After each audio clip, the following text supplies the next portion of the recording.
ओम नमः सिद्धेभ्यः। ओम नमः सिद्धेभ्यः। ओम नमः सिद्धेभ्यः। ओम जय जय जय। नमोस्तु नमोस्तु नमोस्तु।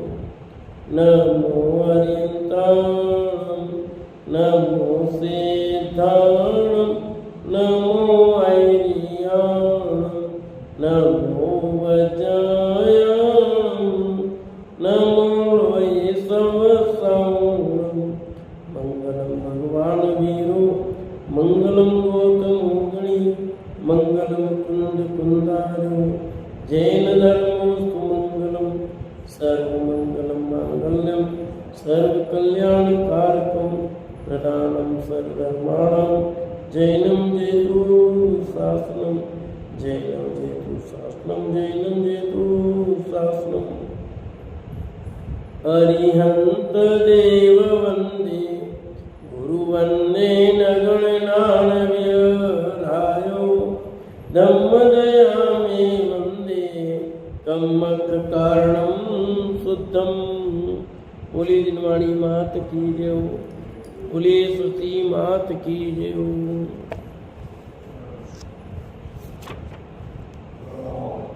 सुदृष्टि तरंगिणी नाम का ग्रंथ ईश्वराधिकार अपना चल रहा है।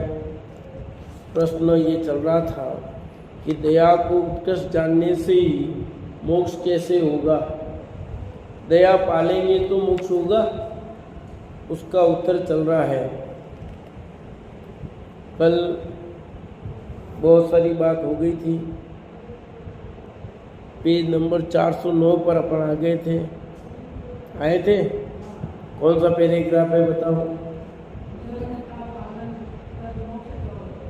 हो गया, इधर नहीं, 409 पेज पर दूसरा पैराग्राफ चलेगा।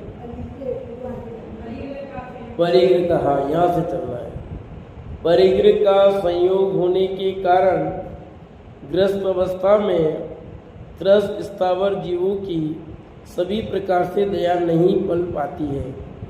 यानी मुनिराज अवस्था में, महाव्रत की अवस्था में तो संयम अच्छी तरह से पल सकता है, पर ग्रस्त जीवन में त्रस्त स्थावर की अहिंसा पूर्ण रूप से नहीं पलती है।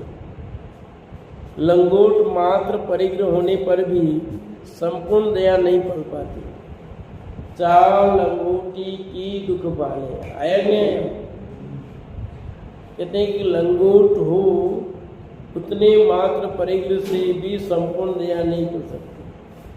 तो क्यों? एक लंगोट के पीछे कितना प्रोसेस है समझ लो।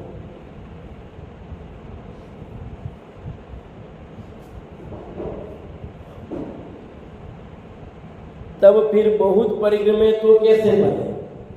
एक लंगोट में भी कितनी, तो बाकी की तो बात क्या है। हे भव्यात्मा, त्रस्त स्थावर जीवों की सभी प्रकार से दया महाव्रत होने पर पलती है। पूर्ण रूपेण दया तो महाव्रत होने पर ही पलेगी,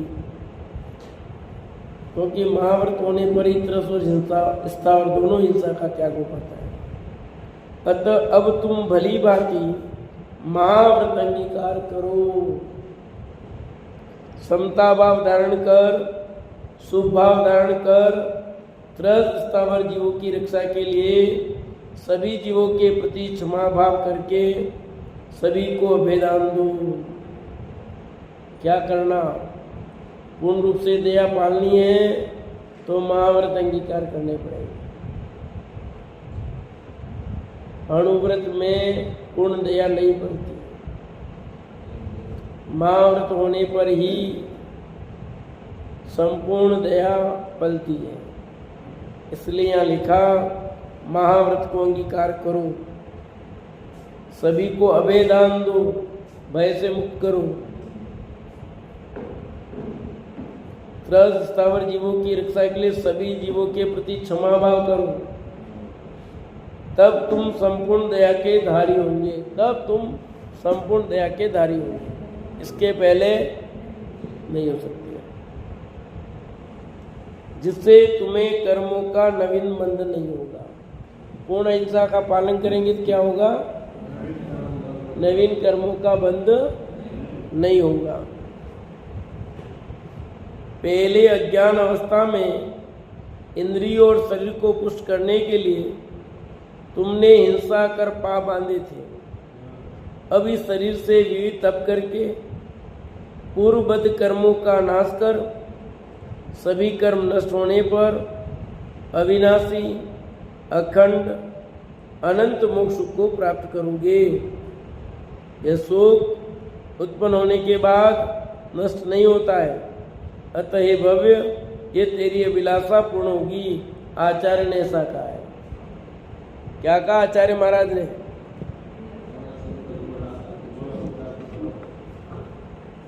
ये कह रहे हैं कि तुझे पूर्ण सुख चाहिए तो तुझे महाव्रत अंगीकार करने पड़ेंगे। महाव्रत अंगीकार करेंगे तभी पूर्ण दयाभाव पलेगा। ग्रस्त अवस्था में चाहते हुए भी पूर्ण रूप से दयाभाव नहीं पलता। ग्रस्त कितना भी प्रयत्न करेगा तो भी वहां पूर्ण रूप से दयाभाव, कि ग्रस्त है ब्रह्मचारी रहेगा तो, कि ब्रह्मचारी रहे कर्मचारी रहे कुछ भी रहे, पूर्ण नहीं हो सकता। यहाँ एक उदाहरण देकर स्पष्ट कर दिया। जब एक लंगोट है वो दुख का कारण है तो बाकी तो फिर एक लंगोट भी कितना परिग्रह इकट्ठा कर लेगी।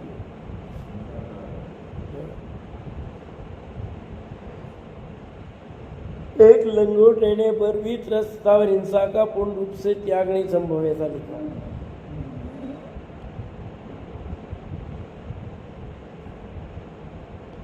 अज्ञान अवस्था में इंद्रिय और शरीर को पुष्ट करने वाले तुमने हिंसा कर पाप बांधे थे पूर्व में।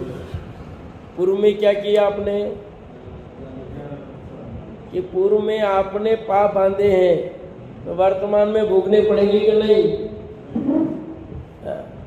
पर इस बात को हम स्वीकार नहीं करते हैं शब्दों से बोले, पर जीवन में स्वीकार कहाँ है? कोई अपने को कुछ कह दे उसका जवाब हम देना चाहेंगे कि नहीं चाहेंगे? कोई अपने को मार दे उसका जवाब देना चाहेंगे कि नहीं चाहेंगे? चाहेंगे। हर बात का प्रत्युत्तर देना चाहेंगे। बात छोटी सी उसको कितनी लंबी करेंगे वो। भाई ये विचार क्यों नहीं करता कि कोई मेरी निंदा करता है तो मेरे पूर्वकृत पाप के कारण करता, मैं सहज रूप से स्वीकार कर रहा हूं। पर हम तैयार हैं? उसने मेरे लिए ऐसा कैसे कह दिया?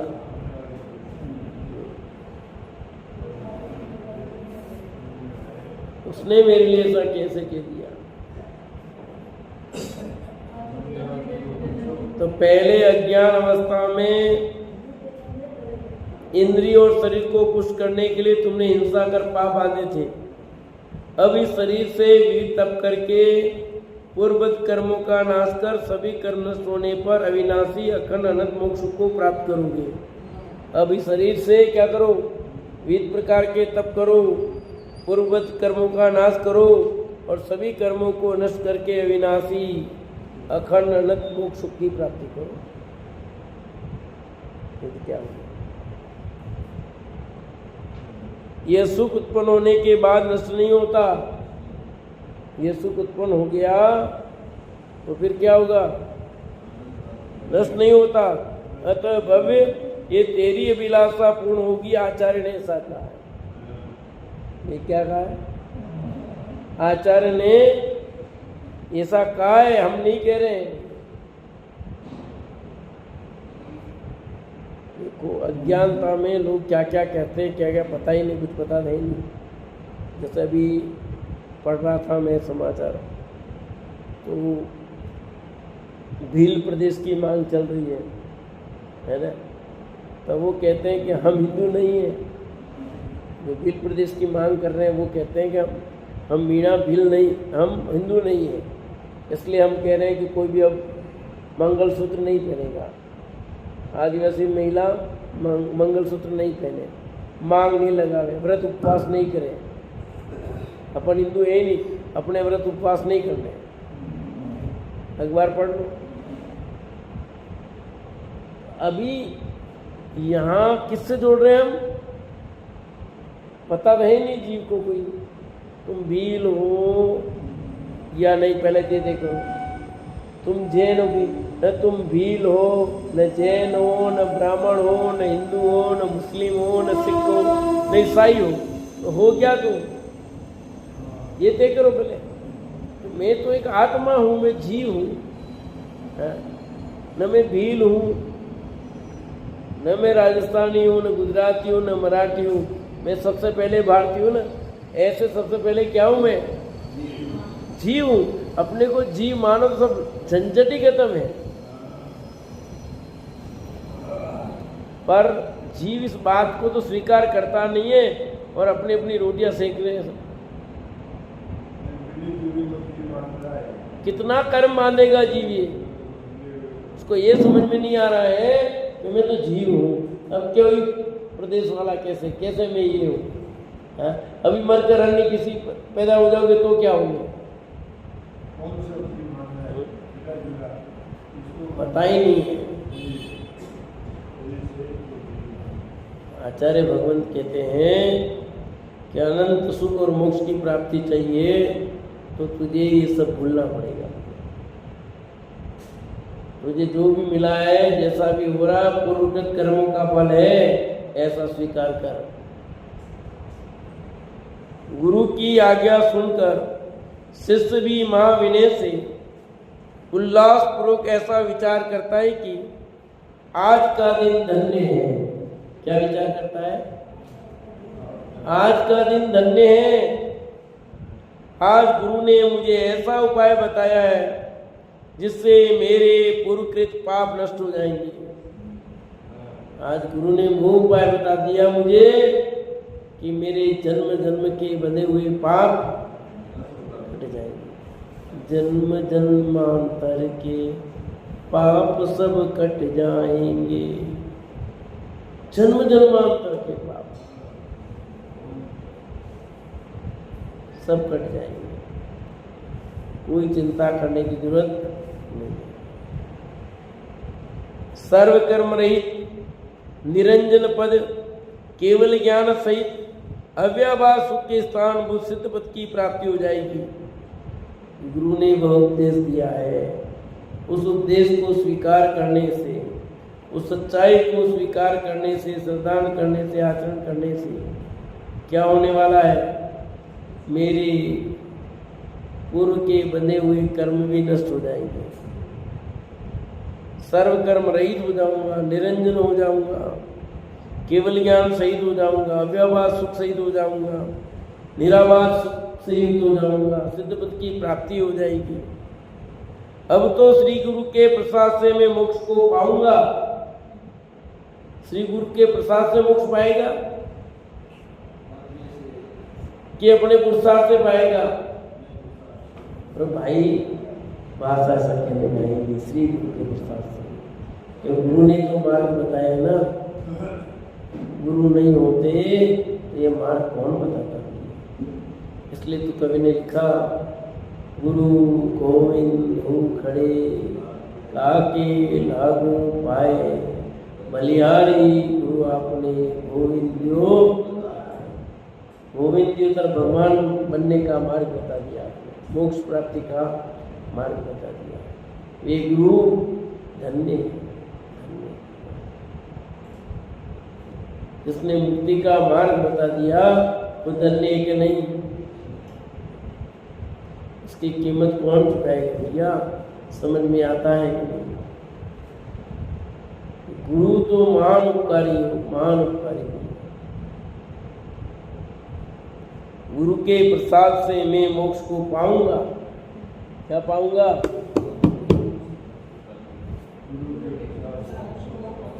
चलेगी गाड़ी है तो कभी आप ढोलते हो, कभी ये ढोलते हैं, कभी कोई ढोलता है, सब गाड़ियां ढोलते रहते हैं।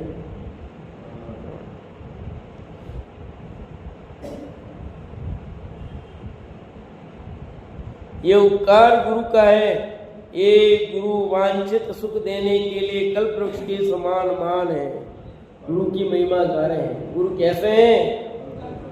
कल्प वृक्ष के समान मान है, क्योंकि कल्प वृक्ष एक ही स्थान पर स्त्रीभूत होने से इसके निकट आने वाला ही फल प्राप्त करता है। ये घर बैठे हुए दोनों देने नहीं जाता। कौन? कल्प वृक्ष घर बैठे देने नहीं जाता। उसमें भी यह मात्र भोजन भूषण आदि इंद्रियजन्य सुख देता है, वह भी शाश्वत नहीं। किंचित काल सुख साधिकार कर विलुप्त हो जाता है। श्री गुरुपी कल्पवृक्ष भव्य जीवों को घर बैठे ही वांछित सुख देने के लिए स्वयं देश विदेश विहार कर रहे हैं, सभी को आशा पूर्ण करते हैं। इस प्रकार जिनकी क्रिया से संसारी जीव मोक्ष पाते हैं, वे श्री गुरु धन्य हैं, जिनकी श्री कृपा से मोक्ष लक्ष्मी को प्राप्त करेंगे। गुरु का महत्व क्या है? गुरु के लिए कवियों ने बहुत लिखा है। यहाँ तो ही समझाते हैं गुरु से ज्ञान नहीं होता। गुरु से ज्ञान, गुरु बिना भी ज्ञान नहीं होता। दोनों में क्या फर्क है? गुरु से ज्ञान होता है ऐसा मानोगे मिथ्यात्व है। गुरु बिना ज्ञान नहीं होता, ये निमित्त अपेक्षा कथन है। गुरु की उपस्थिति अनिवार्य है। गुरु निमित्त बनते समझा रहे, समझना तो खुद को ही पड़ेगा। अभी यहाँ निमित्त अपेक्षा कथन चल रहा है। गुरु की महिमा गाई जा रही है, सही है, गलत नहीं है। जिस गुरु से ज्ञान प्राप्त किया उसका कृतज्ञ होना उचित नहीं है। कर्तव्य भाव को ज्ञापित करना, श्री गुरु के प्रसाद से, श्री गुरु के उपदेश से ही मुझे केवल ज्ञान की प्राप्ति होगी। ये बात सत्य है। उतनी बात ये सत्य है कि केवल ज्ञान की प्राप्ति अपने आत्मा को स्वयं जानोगे उससे होगी, स्व पुरुषार्थ से होगी, पर से कुछ नहीं होगा। आया ख्याल में कि नहीं? श्री गुरु के उपदेश से ही होगी। श्री गुरु का उपदेश है, वही तो समझा रहे हैं। श्री गुरु का उपदेश यही है कि तू अपनी आत्मा को जान, तो तुझे केवल ज्ञान की प्राप्ति होगी। तो मैं जानूंगा अपने को तब होगी ना। क्या? हाँ, तो श्री गुरु का क्या रोल है? यही रोल है ना। तुझे कहा कि तू तेरे पास जा, बता दी ना चीज तेरे को कहाँ पड़ी कौन सी। ये उसकी महिमा। बस वे नहीं बताते, हम भटकते रहते। आप को जाना था दिल्ली और आपने इधर चल गए। चौराहे पर लगे हुए हैं दिल्ली, पिंडवाड़ा, ऐसा सब लिखा होता। थोड़ा ध्यान नहीं रहा और आप इधर चले गए। इतने में आपको किसी ने पूछा, भाई कहाँ जाना है? हम अभी मूर्ति लेके आ रहे थे और वापस पुल पे ही चढ़े। वापस उधर मैंने कहा गलत जा रहे हैं। क्योंकि नहीं, मेरे को पूछ लो आप गलत जा रहे हैं, पर अपना रास्ता इधर है उदयपुर का। जा रहे तो उतर करके वापस कैसे मैं कि ये गलत जा रहे हैं, कैसे पहुँच जाएंगे? पूछा उदयपुर के इधर है, वापस मोड़ी गाड़ी। अब कंफर्म नहीं हो रहा ना, तो जिसने वो रास्ता बताया सही, वो हमारे लिए उपकारी हुआ कि नहीं हुआ है? तो श्री गुरु ने हमें मुक्ति का मार्ग दिखा दिया, इसलिए उसकी महिमा गा रहे हैं। पर उसकी महिमा तब है सही कि आप अपनी आत्मा को जानो। नहीं, आपने बता दिया, पर आपने कुछ किया नहीं। क्या बताया? वो कह रहा है इधर रास्ता है, इधर, और फिर भी उधर जा रहे हैं। उसका भला हो, उसका भला हो। अब भला काहे का कर रहे हो? जा रहे तुम गलत रास्ते, महिमा तो गा रहे हो और रास्ता गलत जा रहे हो। क्या ऐसा नहीं कर रहे हम कहीं?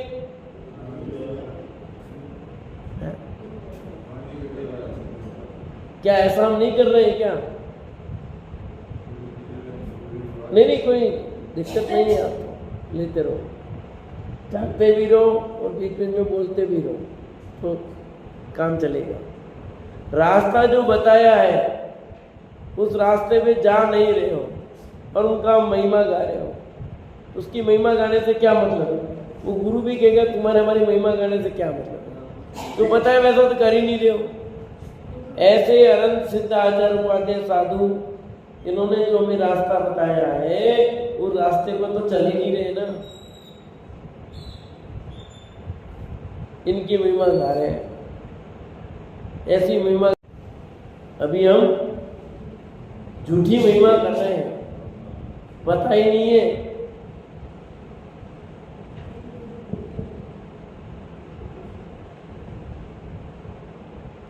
गुरु की आज्ञा सुनकर शिष्य भी महाविनय से उल्लास पूर्वक ऐसा विचार करता है कि आज का दिन धन्य है, आज गुरु ने मुझे ऐसा उपाय बताया कि जिससे मेरे पूर्वकृत पाप नष्ट हो जाएंगे, सर्वकर्म रहित निरंजन पथ केवल ज्ञान से अव्यवहार सुख के स्थानभूत सिद्धपद की प्राप्ति हो जाएगी। अब तो श्री गुरु के प्रसाद से मोक्ष को पाऊंगा। ये उपकार गुरु का है।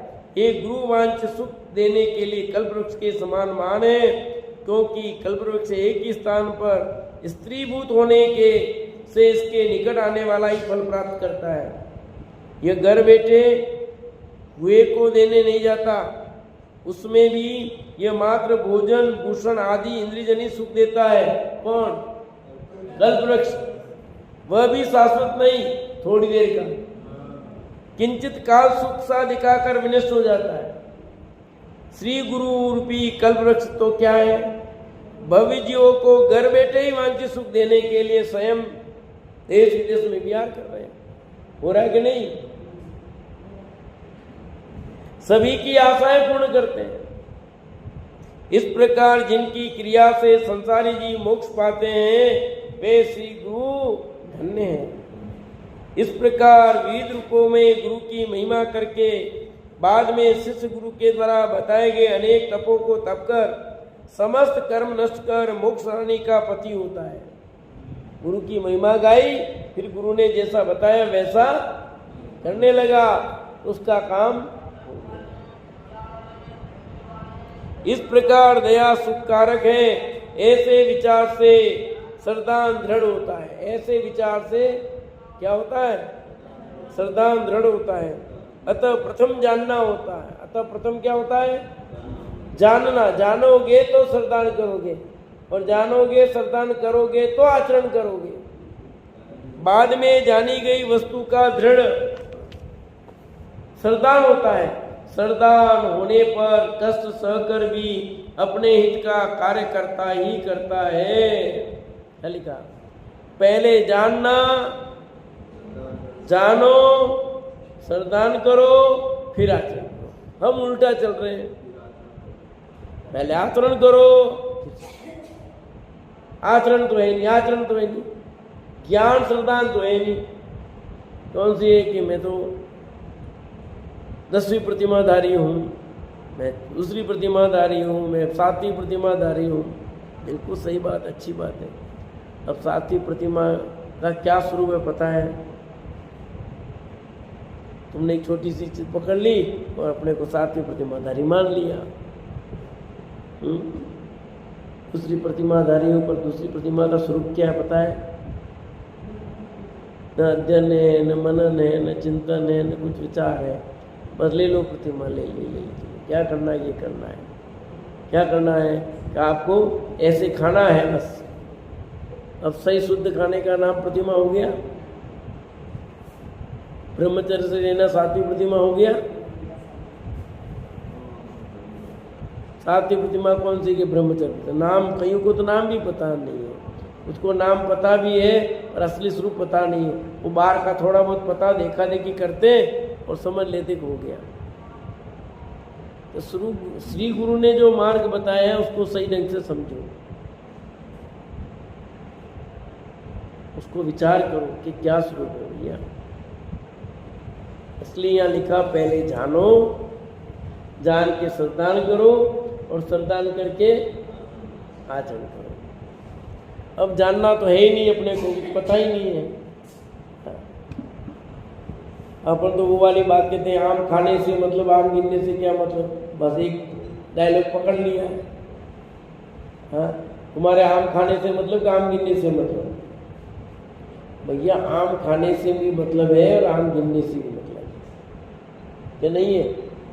जब आम गिनने का मतलब है तब आम गिनने पड़ेंगे, जब खाने का काल तब खाने की बात करेंगे। अब आप आम लेने जाओ मार्केट में, तब खाने से ज़्यादा महत्वपूर्ण क्या बताओ? पाप तो करना नहीं पड़ेगा, गिनने पड़ेंगे नहीं। हम वो कह रहे 108 150 रुपये के एक दर्जन, उसने दिए 6 आम आपको, फिर जब आप बोलो 6 भैया 12 चाहिए, तो क्या तेरे आम खाने से मतलब आम गिनने से मतलब? वो ऐसा कहेगा चलेगा? बोलो अमरलाल साहब, चलेगा कि नहीं चलेगा? नहीं, क्यों नहीं चलेगा? चलेगा क्यों नहीं? उसमें आपका आम खाने से मतलब है ना, आप गिनने से क्या मतलब आपको? कि नहीं है, यहाँ अभी गिनने से ही मतलब है, अभी खाने से मतलब नहीं है। ऐसे ही तुम तुम्हारे तप करो, व्रत करो, बस उसके अंदर क्या गहराई में मत जाओ। अरे क्यों नहीं जाना? लेने के पहले तो उसके बारे में पूरा जानना पड़ेगा कि नहीं? अब अभी सप्तमी गई, हमारे मुकुट सप्तमी का व्रत है, ठीक है। क्या होती है मुकुट सप्तमी, क्यों की जाती है? सब करते तो हम भी करते, सब करते हम करते, ये क्या है? सब करते हैं तो हम करते, क्यों बात है? क्यों करना, किसके लिए की जाती है, पता तो होना चाहिए ना। इसलिए यहाँ लिखा, पहले जानो, फिर श्रद्धान करो और फिर आचरण करो। पर हमारे सब उल्टा चल रहा है। इस प्रकार तुम्हारे प्रश्न का समाधान जानना, हे भव, पहले तो अच्छी बुरी वस्तु का जानना होता है। क्या लिखा? पहले अच्छी बुरी वस्तु का जानना होता है, भली बाकी जानने के बाद उसका दृढ़ श्रद्धा होता है और भले बुरे का निर्णय करता है। क्या क्रम बताया? अरे सम्यक दर्शन, सम्यक ज्ञान, सम्यक चारित्र का, उसमें भी जानना पहले होगा, फिर श्रद्धान, फिर चारित्र। तो यहाँ तो सम्यक दर्शन पहले लिखा है। तो आचार्यों ने जवाब दिया कि श्रद्धान जब तक सच्चा नहीं होता है तब तक ज्ञान सच्चा नहीं कहा जाता है। इस अपेक्षा सम्यक दर्शन पहले का है, पर होता तो ज्ञान ही पहले, जानना पहले पड़ा ना, जानना तो पहले पड़ेगा ना। जब तक जानोगे नहीं तो श्रद्धा क्या करोगे? होते दोनों, सम्यक दर्शन सम्यक ज्ञान का काल एक का, पर पहले सही जानना तो पहले पड़ेगा ना। जिस समय सच्चा श्रद्धा हुआ उसी समय सम्यक ज्ञान हुआ, ऐसा। पर होता पहले जाना। पढ़ो आप सभी, मोक्ष तत्वार्थ सूत्र में बताया भी होगा, सर्वा सिद्धि पढ़ो, सब पढ़ो, क्लियर किया वहां पर। इसलिए कहा पहले तो अच्छी बुरी वस्तु का जानना होता है, भली बाकी जानने के बाद उसका दृढ़ श्रद्धा होता है और भले बुरे का निर्णय करता है। कोई बाल बुद्धि पदार्थ को जानते हुए भी उसमें उसका ग्रहण त्याग करना नहीं जानते। ऐसे मिथ्या दृष्टि मोहित भोले जीव संसार में अनेक है। इन्हें इनके ज्ञान के ज्ञानपने का कुछ भी लाभ नहीं है। इन मिथ्या ज्ञानियों का ज्ञानपना स्व पर जीवों को ठगने के लिए प्रकट होता है। इसके लिए स्व पर को ठगने के लिए सम्यक सहित ज्ञानपने में श्रद्धान करने के बाद उसका त्याग ग्रहण होता है।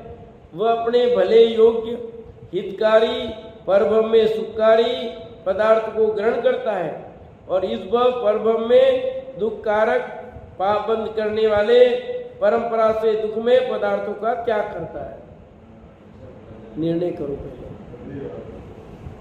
ऐसा ग्रहण त्याग कर सम्यक दृष्टि जीव विचार करता है कि, क्या विचार करता है?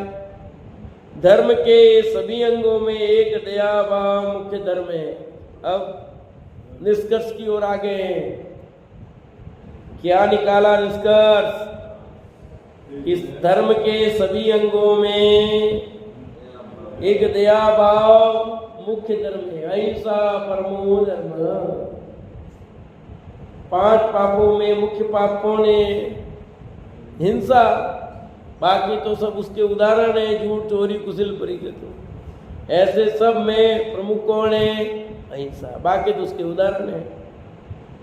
तप, संयम, दान, पूजादि तो धर्म के अंग हैं। तप है, संयम है, दान है, पूजा है, ये धर्म के अंग हैं। और जीव दया मूल धर्म है। जीव दया क्या है?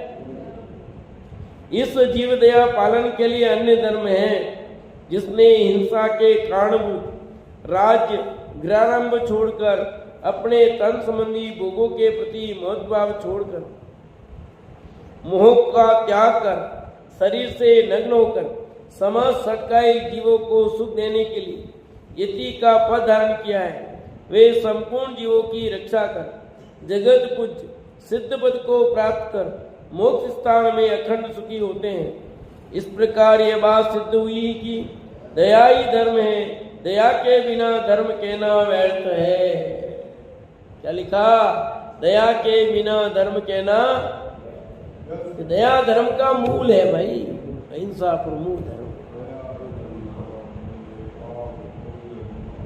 लोक में भी बाल गोपाल दया को ही धर्म कहते हैं। देखो, इस दया की 6 मतों में प्रसिद्धि है। 6 मत में सभी जीवित इसका यश गाते हैं।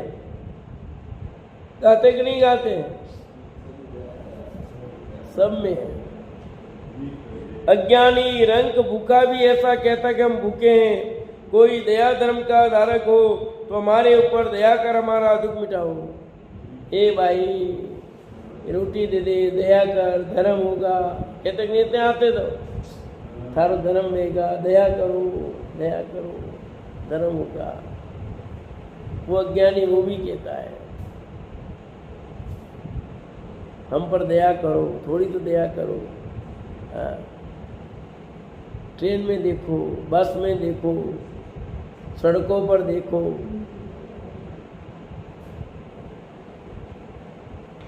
यहाँ देखने योग्य बात यह कि रंग भी ऐसा जानता है कि दया को ही धर्म कहता है वो भी।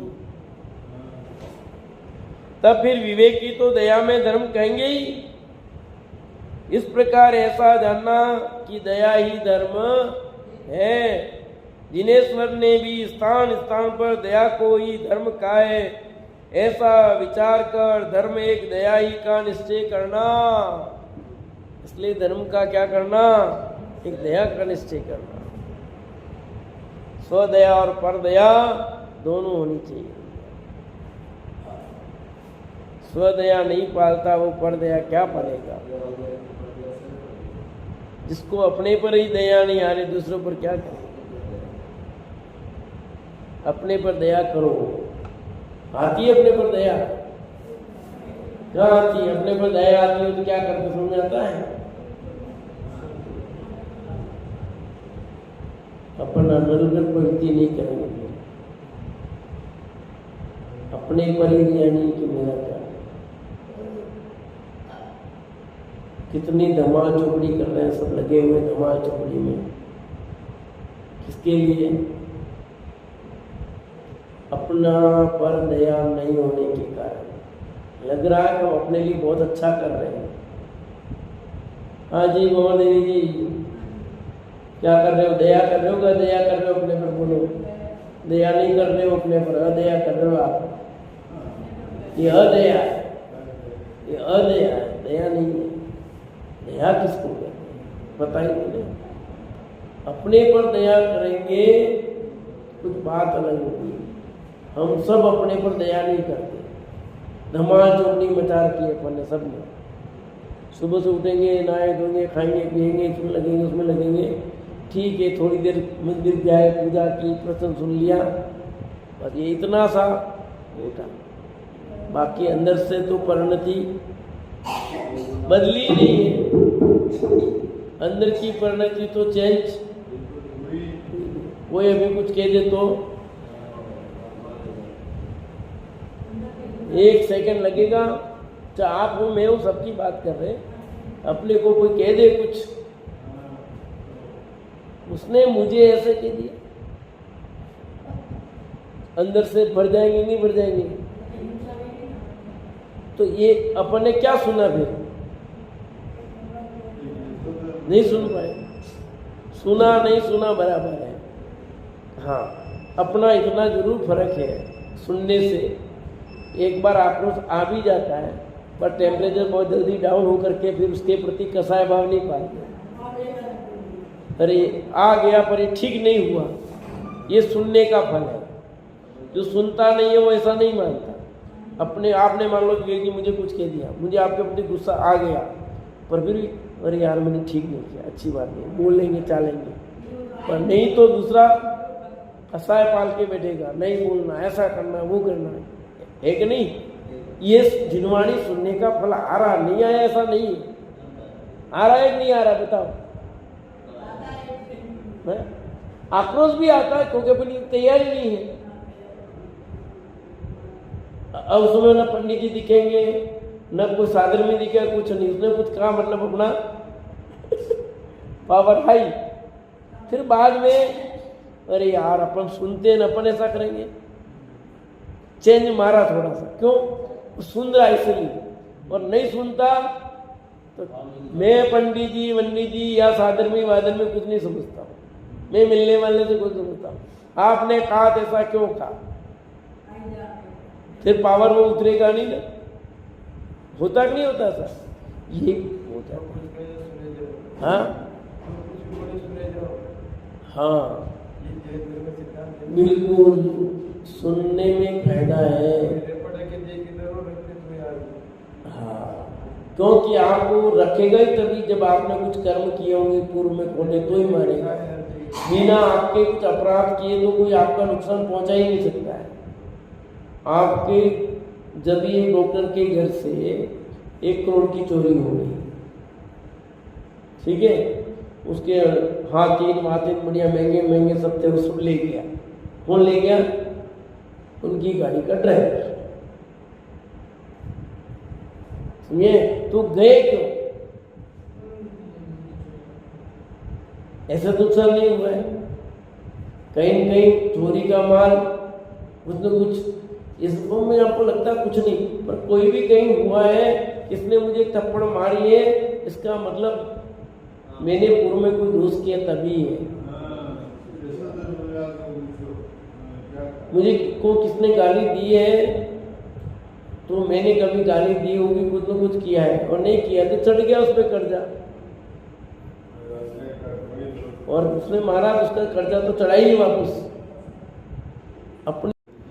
बिल्कुल 100% ऐसा ही है। ऐसा नहीं है कि मुझे कोई कुछ कह रहा है, कोई गलत शब्द कह रहा है तो मैंने कोई अपराध नहीं किया और कह रहा, ऐसा नहीं है। और कदाचित अभी मेरा कोई अपराध नहीं है, ये बात तो सही है, पर पूर्व में अपराध किया इसकी बात चल रही है। अभी किया कह रहे तो बात ही खत्म है, पर अभी नहीं किया है। और पूर्व के अपराध के कारण किस भोग का है क्या पता। कोई आप चुपचाप जा रहे हो और पीछे से आके कोई काट खाया आपको, आप खड़े थे चुपचाप साइड में खड़े थे, गाड़ी आके टकरा गई आपको, आप चला भी नहीं, साइड में खड़े हो एकदम, आपसे आके गाड़ी टकरा गई। अब आपका कोई तो दोष नहीं है ना, क्या है दोष अमरराज साहब? अब सच तो यही कि बिल्कुल दोष नहीं है, परंतु बिना दोष के बिना अपराध के आपका एक्सीडेंट नहीं हुआ है। उसी का तो बता रहे हैं, यही तो समझा रहे हैं यहाँ पर कि वर्तमान में देखोगे तो कुछ भी नहीं है, पर पूर्व में कुछ अपराध किया है तभी कुछ हुआ है, उसके बिना नहीं हुआ।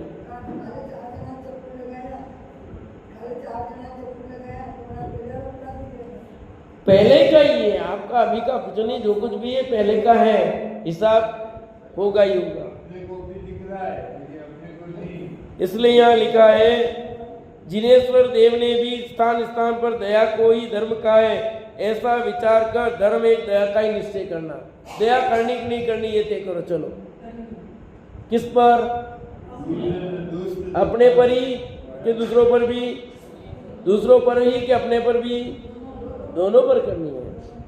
इतने विश्लेषण के पश्चात भी यदि कोई प्राणी जीवघात में ही धर्म मानता है तो उसका चित्त महाकठोर है। इतना समझाने पर भी उसे समझ में नहीं आया तो समझ लेना चाहिए कि अभी उसका चित्त महाकठोर है, अभी भी उसको वही लग रहा है। तो उसका परभव बिगड़ना है, उसे दुखी रहना है, परभव में उसको उसकी दुखदायक पर्याय होगी, पक्का है। उसे दीन दरिद्री अंधा असहाय होना है अथवा नारकी पशु होना है, ये उसके लक्षण दिख रहे हैं, इसलिए वो ऐसी बातें कह रहा है। इन स्थानों में वह महा दुखी होगा, अपना किया स्वयं भोगेगा। हम कोई आशीर्वाद या बददुआ नहीं दे रहे, ऐसा होगा ऐसा कह रहे, ऐसा होने से उसके कारण ऐसा होगा।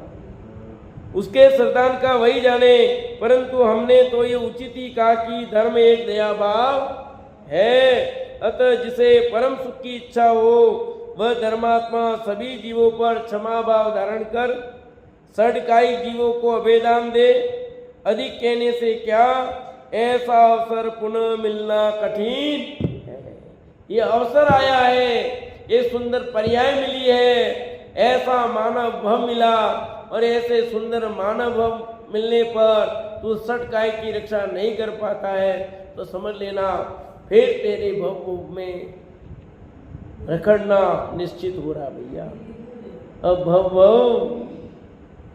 न बिगाड़ेंगे, अब न बिगाड़ेंगे, अब तो फिर नहीं आना। हे प्रभु अब निश्चय है कि अब मैं भव नहीं बिगाड़ूंगा। अब भव सुधारने के लिए मिला है, ये मनुष्य भव का अभाव करने के लिए मिला है। कितनी बार कहते हैं गुरुदेव, ये मनुष्य भव का अभाव करने के लिए मिला है और भव का अभाव नहीं किया तो ये पर्याय बेकार चली गई। अतः लिखा, अधिक कहने से क्या, ऐसा अवसर पुनः मिलना कठिन। इतना सुंदर समागम मिला, सब अवसर मिला और हमें समझ में नहीं आया कि अहिंसा परमो धर्म, दया धर्म का मूल है, इसलिए हमें उसका पालन करना चाहिए, उसके अनुरूप चलना चाहिए। ये बात समझ में नहीं आई तो कोई मतलब नहीं है। इस प्रकार श्री सुदृष्टि तरंगिणी नामक ग्रंथ के मध्य में हिंसा निषेध, दया का महात्म्य वर्णन करने वाला 30वां पर्व संपूर्ण हुआ।